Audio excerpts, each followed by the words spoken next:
Добрый день, уважаемые друзья, подписчики, зрители канала, коллеги, участники проекта. Очень много информации в сети, слухов, домыслов вокруг китайского системы цифрового контроля. Многие говорят о том, что чуть ли не в Китае строится цифровой концлагерь. Информация в основном идет от западных СМИ. В основном это Wall Street Journal, New York Times, тайваньская пресса, оппозиционная гонконгская пресса. А вот Китай отмалчивается. И в связи с этим очень много домыслов, слухов и спекуляций вокруг этой темы. И, конечно, нужно согласиться, что в наш мир цифровых технологий, в наш век цифровых технологий, абсолютно эти слухи имеют под собой базу. Материальная, вещественная база для таких слухов есть. То есть есть система, тотальная система видеонаблюдения, система трекинга мобильных телефонов, уже не говоря о том, что записываются, по сути дела, фиксируются все ваши действия в сети интернет. Очевидно, что если мы вот эту вот систему возможности слежения наложим на существующие государственные базы данных коммерческих предприятий и, в принципе, технически такую систему слежения и создания системы начисления рейтинга за поведение граждан создать несложно. Да? То есть чисто умозрительно эти слухи имеют под собой основания. Тем более, что Китай – это страна с большим населением традиционно. Пока условно в Европе было несколько миллионов человек населения, возможно, несколько десятков миллионов. Вот есть данные, что в династию Хань население Китая, то есть 2000 лет назад, составляло 60 миллионов человек. То есть проблема контроля за большими массами населения в Китае, она, по сути дела, на повестке дня всегда была, остается, и использовались разные методы для учета и контроля. Но, однако, есть домыслы, есть некие предположения, есть действительно реальность, в которой мы будем разбираться и в какой стадии формирования вот этого цифрового контроля Китай находится. Давайте действительно работать с фактами. Значит, вопрос немаловажный. Почему? Потому что если мы посмотрим на то, что происходит в мире, вопрос о социальном кредите, речь идет о социальном рейтинге, который бы выставлялся гражданам с учетом их поведения и общественной активности. Это вопрос, во-первых, о свободе, а это ключевой вопрос на ближайшие 20 лет, свободы выбора, свободе передвижений и так далее. И, соответственно, это второй более важный вопрос. Это, по сути дела, не совсем система контроля, а если мы попытаемся вникнуть, что это за система, на самом деле это система распределения благ. Или вообще система, которая позволит тем или иным индивидуумам оставаться здоровыми или даже живыми в перспективе, а некоторым, соответственно, деградировать, становиться беднее и опускаться по социальной лестнице. То есть это очень важный вопрос, который касается в том числе и мобильности элит, социальных лифтов и так далее. То есть это в целом очень большой вопрос, который будет занимать людей и, соответственно, социальной инженерии и политической инженерии в ближайшие 20 лет. Поэтому вопрос важный, и в первую очередь Китай, который стремится определенные свои, соответственно, новшества в телекоммуникациях, свой прорыв использовать для таких вот систем. Значит, обратимся к данным. Значит, реально, что у нас есть? Реально действительно существует программа планирования социального кредита, которая одобрена Госсоветом КНР, то есть правительством Китая. То есть действительно существует документ, рабочий документ, который предполагает создание такой системы 2014 по 2020 год. То есть вот к этому году система должна была быть создана. Кроме этого документа существует приложение, то есть распределение с обязанностей по различным ведомствам. В этом документе, соответственно, все обязанности по созданию различных систем, связанных с социальным кредитом, да, они распределены между более чем 10 ведомствами. И это все говорит в пользу того, что такая система действительно создается. Да? То есть, если мы обратимся к истории аналогий, в Китае, значит, с конца 90-х годов создалась система «Золотой щит» по недопущению распространения цифрового контроля. Вот она создана, функционирует. Ее позитивный момент в том, что в Китае существуют собственные видеохостинги популярные, в России провалился Рутуб, собственные другие замены социальным сетям, платформам и так далее. Минус в том, что есть некие лакуны информации, да, со стороны Запада. Для кого-то, может быть, для политической системы это плюс. Но, тем не менее, у Китая вот есть такая система, опыт создания системы «Золотой щит», и она создана успешно. Соответственно, можно сделать выводы, что и эта система будет создана успешно. Второй момент, который говорит о существовании такой системы по формальным признакам, это постоянные публикации, соответственно, в региональных СМИ о том, что эта система, она действует. Например, она действует в пекинском метро в отношении нарушителей. Она действует в отношении, значит, шанхайские городские власти, народное правительство Шанхая. Такую систему была, соответственно, публикация в местных СМИ, что она распространена на детей, которые не ухаживают за своими родителями пожилыми. Значит, в Шэньчжэне есть такая система, она действует в отношении тех, кто нарушает правила, значит, обращения с домашними животными на улице, да, проще говоря, неправильно выгуливает собак, или у него несколько собак, что запрещено, соответственно, нарушителей ПДД и тому подобное и так далее. То есть существует целая масса публикаций в региональных СМИ, что система действует, и она действует в отношении тех или иных индивидуумов, соответственно, и заносит их в какие-то списки. Но если вы внимательно будете изучать эту информацию, в том числе вот указанную программу, план программы Госсовета по созданию этой системы, будете изучать, соответственно, вот эти вот информацию из СМИ, то вы придете к очень выводу, который противоречит всем заявлениям западных СМИ. Именно о чем идет речь, что персональная система кредитного рейтинга не существует. И я вот тоже, как человек, который имеет множество китайских знакомых, никогда не слышал, что есть некий кредит, который начисляется куда-то, и ты не можешь, соответственно, получить доступ к тем или иным благам, или наоборот, у тебя есть дополнительный доступ к этим благам. Я такого не слышал. И, соответственно, у любого человека, который изучает проблему персонального рейтинга, у него должен возникнуть вопрос: а куда записывается этот персональный рейтинг и как эта запись действует, существует в рамках закона, правового поля? Какой правовой акт регламентирует запись этого рейтинга? И мы с удивлением обнаруживаем, что такого правового акта нет. То есть персональная система рейтинга в государственной системе Китая не существует. То есть это домыслы, которые фигурируют и генерируются оппозиционным СМИ на Западе и, соответственно, в Тайване и Гонконге. Но здесь существуют нюансы, о которых стоит сказать.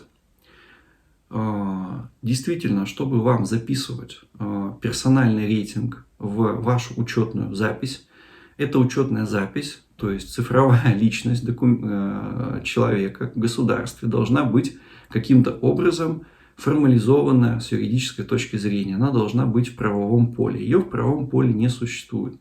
Что же существует реально, к чему привела вот эта длительная работа 6-летняя по формированию рейтингов? Реально в правовом поле существуют отдельные базы данных отдельных ведомств, которые формируют свои негативные и позитивные списки. Наиболее яркий пример, о котором я в одном из интервью говорил, это базы данных авиакомпаний. То есть они формируют списки пассажиров и разные дебоширы, мешающие другим людям, соответственно, путешествовать или по другим причинам, они не получают доступа к бизнес-классу, либо это на транспорте автодорожном, либо это железнодорожный транспорт, к комфортным местам. Вот такая система существует. Эта же система распространяется на банк. Центральный банк Китая формирует, это один из основных, соответственно, ведомств, которые формируют эти списки. Формируется позитивная или негативная кредитная история.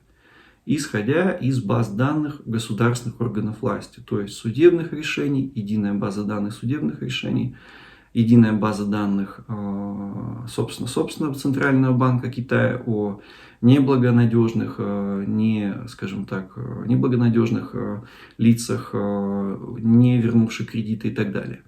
То есть у нас есть разрозненные базы данных, и некой общей базы данных не существует. И не существует китайского понятия в понимании цифровой личности и цифрового идентификатора. Это самое главное. Потому что начислять куда бы то ни было очки за невыгуленных собак или за тюремный срок должно быть сформулирована единая база данных населения и единая база данных, соответственно, цифровой какой-то платформы, которая была бы привязана к вам лично, персонально. Поэтому реально тот план, который я озвучил, цифровой, соответственно, созданием системы социального кредита Госсовета КНР, она касается в первую очередь чиновников, то есть это ведется единая база чиновников, дополнительная единая база судебных решений, единая база открытости госзакупок, она у нас есть и в России. Значит, база по коммерческой добросовестности, по коммерческому кредиту, то есть туда включаются компании, которые себя добросовестно ведут на рынке, не вовлечены. И у нас тоже такая есть база данных. Пожалуйста, можете проверить любое предприятие. База данных по такому вопросу ведется. Ну и, соответственно, общественные рейтинги. Да? Об объединении данных, конечно, таких речь может вестись на уровне обсуждений. Но чтобы создать такую единую цифровую государственную базу данных, цифровой ID, который бы получала очки, такого в Китае не существует до сих пор. Существует пока только списочная система разрозненных баз данных, банках и так далее, городских муниципалитетах, метро и так далее.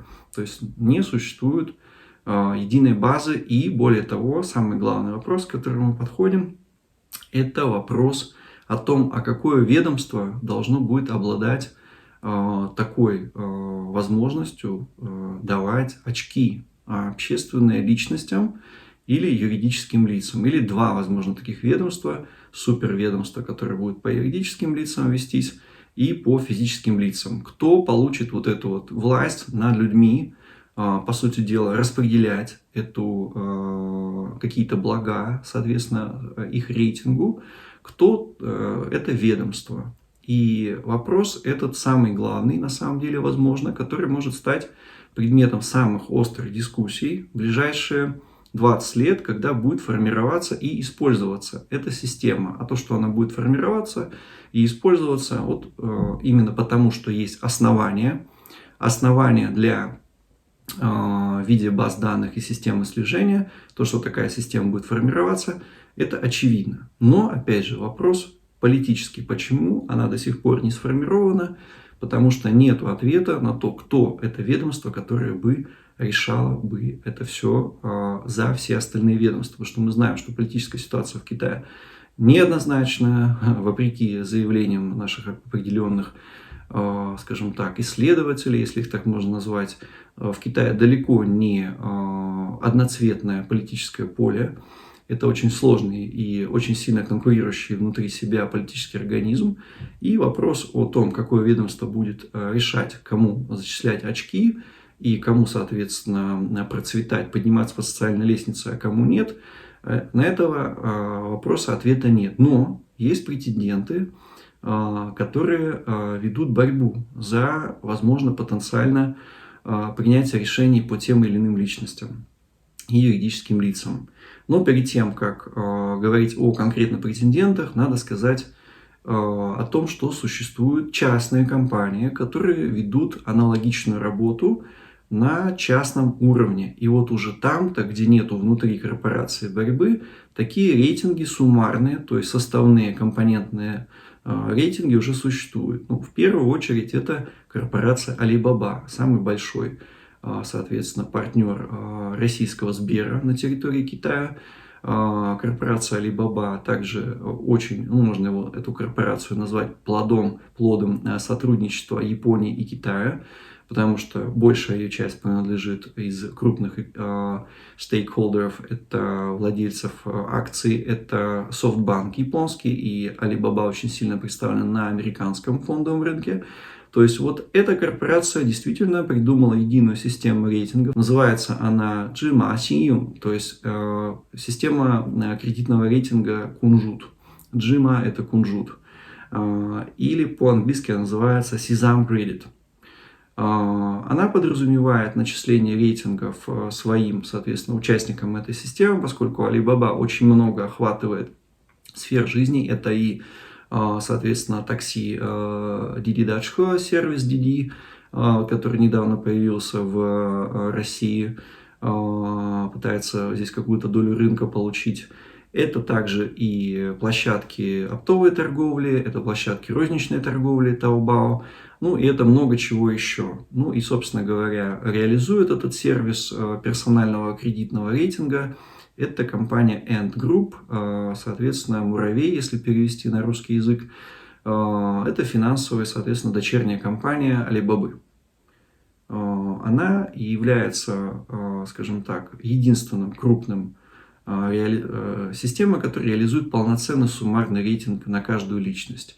Но опять же, повторюсь, что в данном случае эта система цифрового контроля, она не вовлечена в государственную или не принята каким-то отдельным регионом, как основная и так далее. То есть это частное использование в частных случаях, интеграция вот этих сервисов, который может использоваться другими сервисами. Например, один из сайтов знакомств китайских использует вот эту систему, когда пользователи видят рейтинги из Sesame Credit. Да? То есть, соответственно, можно решить, что это за человек. Это частное использование. Например, есть другой способ, есть другой случай использования частной компании, ее средств слежения, интеграция в государственных нуждах или в общественных нуждах. Например, во время карантина трекер человека, где он был, трекер, установленный в другой корпорации WeChat, крупнейший мессенджер типа WhatsApp, Viber или Telegram в Китае. Соответственно, вот этот вот мессенджер, его трекер мог использоваться для присутствия в том или ином месте. Вы показывали трекер, что вы не были в Ухане, и вот на добровольной основе, естественно, вас куда-то пускали. Ну, в принципе, добровольно-принудительно можно назвать это, но тем не менее никакие государственные акты это не регулировали. Вот это вот такие два случая, когда действительно методы цифрового контроля пытались использовать власти в кооперации с частными корпорациями. Но, опять же, вернемся к тому, что это все частные группы. Кроме Ant Group у Alibaba, такую систему рейтинга использует также страховая корпорация Phinai, она находится в Шэньчжэне, это вот южно-китайская группа, холдинг цифровой, ну как цифровой, страховой холдинг, соответственно, Alibaba это джидзянская корпорация, то есть это разные регионы пытаются свою модель внедрить в разных, соответственно, регионах страны. Что же касается государственных организаций, которые участвуют в создании такого, возможно, единого рейтинга, то, как я уже сказал, в документах Госсовета фигурирует более 10 ведомств, в том числе и силовые ведомства, но, тем не менее, можно выделить вот 3 основных ведомства, которые пытаются выиграть, скажем так, борьбу за цифровой контроль над будущим населением Китая. То есть, в первую очередь, это, конечно, Народный банк, это Центробанк, это организация, которая максимально присутствует и может присутствовать как в частных, да, соответственно, в частных вопросах среди физических лиц через коммерческие банки, так и распространять свою власть на юридических лиц, то есть и рейтинг для юридических компаний использовать. Вторая крупная организация – это ведомство гражданской администрации. Специфика этого ведомства заключается в том, что оно, в принципе, является сферой влияния китайского комсомола. Это близкая к демократической партии организация. представленная выходцами из комсомола, их руководителями и предыдущим генеральным секретарем Худзиньтао, ныне премьером Ли Кэтяном. Руководители, соответственно, Министерства гражданской администрации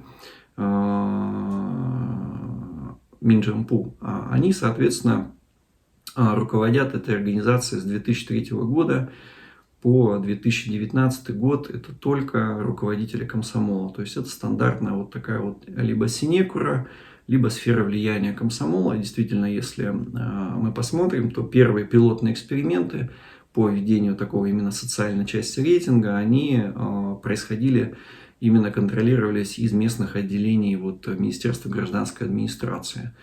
Сейчас оно находится не под контролем выходца из комсомола с 2019 года, но это тоже, с другой стороны, и не, соответственно, далеко не однозначная фигура в том числе.